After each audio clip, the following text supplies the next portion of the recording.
Какая самая сильная икона? Интересно? Тогда оставайтесь с нами. Друзья, меня зовут священник Петр Михалев, и сегодня я расскажу вам, какая икона является самой сильной. Ну, что долго тянуть, это Владимирская. Благодарю за внимание, до свидания. Ну, давайте с вами разберемся в этом вопросе. Вы наверняка встречали в храмах людей, которые просят передать свечи, поставить свечи определенной иконе. Например, человек ставит перед иконой Владимирской, ему говорит: нет, только Казанской Божьей Матери, или только Иверской, только Смоленской. Что означает это? Почему люди так воспринимают? Мне кажется, что люди, которые просят передать свечи какой-то конкретной иконе, воспринимают, что источником благодеяний, которые они надеются получить, является не Богородица, а сама икона. Вот если ты не поставишь свечку именно Казанской иконе, Богородица не услышит. Поставишь Владимирской, вообще не услышит, а вот Казанская услышит. Что это за отношение такое? Это, к сожалению, остатки в нас язычества. Наши предки-язычники воспринимали идолов как места обитания Бога. То есть, например, считали, что вот в этом идоле Перуна вот поселяется Перун, а вот в этой статуе Зевса вот именно отдыхает, и сюда приходит Зевс. Вот в тот идол поменьше, а вот в этот побольше. То есть люди так воспринимали, что в каких-то идолах обитает Бог. Как мы к иконам относимся, так же или нет? Мы должны относиться не так. Для нас икона — это лишь изображение. То есть мы не верим, что в икону вселяется Бог. Икону нельзя намолить. Это идол можно намолить, а как ты икону намолишь? Что это такое, намолить икону? Это, к сожалению, есть в нашем лексиконе. Это икона намоленная, это храм намоленный. Но зачастую что под этим скрывается? Это просто некая уютность, что в этом храме уютно. Вот, когда я молюсь перед этой иконой, я ощущаю, скажем так, сотни и тысячи миллионов людей, которые стояли перед ней.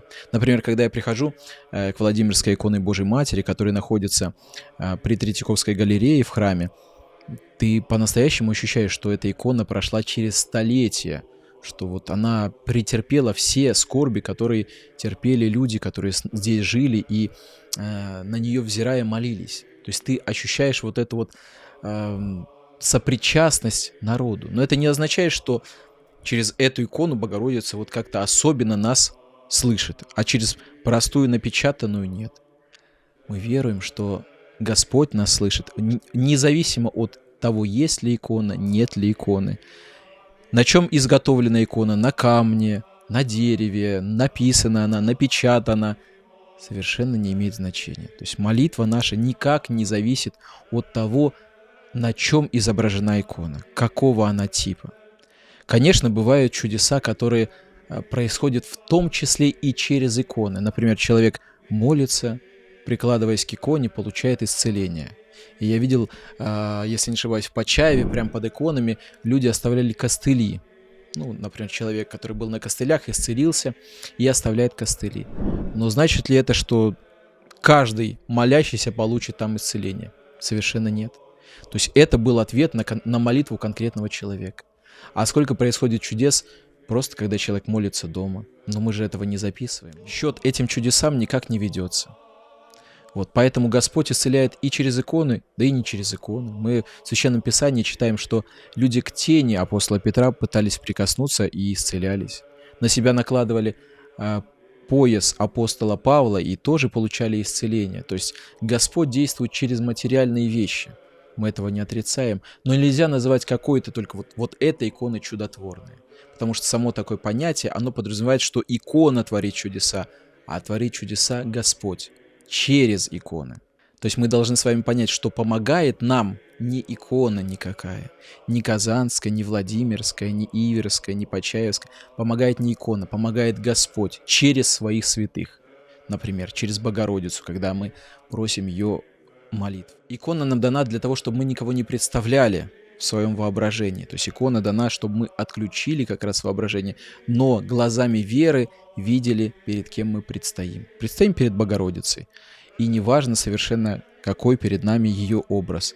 Мы можем даже попросить ее о молитве, не имея никакого образа. Как это делали, собственно говоря, люди в древности. Но вы спросите меня, ну как же, мы столько читали, слышали о чудотворных иконах. Но если вы обратитесь к истории нашей, например, Седьмой Вселенский собор, который проходил в VIII веке, ничего не упоминает о чудотворных иконах. То есть такого слова, как чудотворная икона, там просто нету. Есть иконы, которые чудесно обретены. Скажем, та же икона Казанская. Вы знаете, что она обретена чудесно. Владимирская. Иконы, которые на Афоне, Иверская, Троеручица, это иконы чудесно обретенные. Да, вот само появление их является удивительным.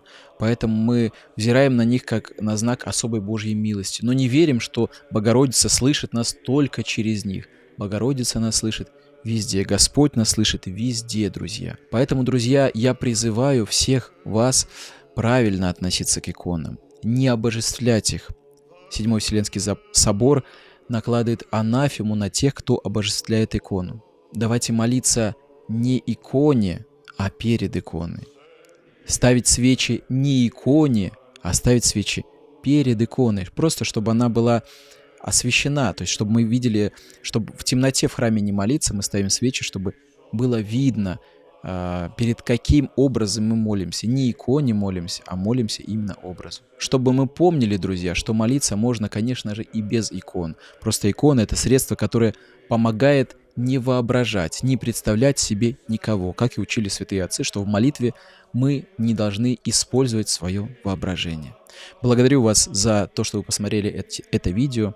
Распространяйте его, подписывайтесь, ставьте колокольчик. Пусть Господь пребывает со всеми вами. Божьего вам благословения.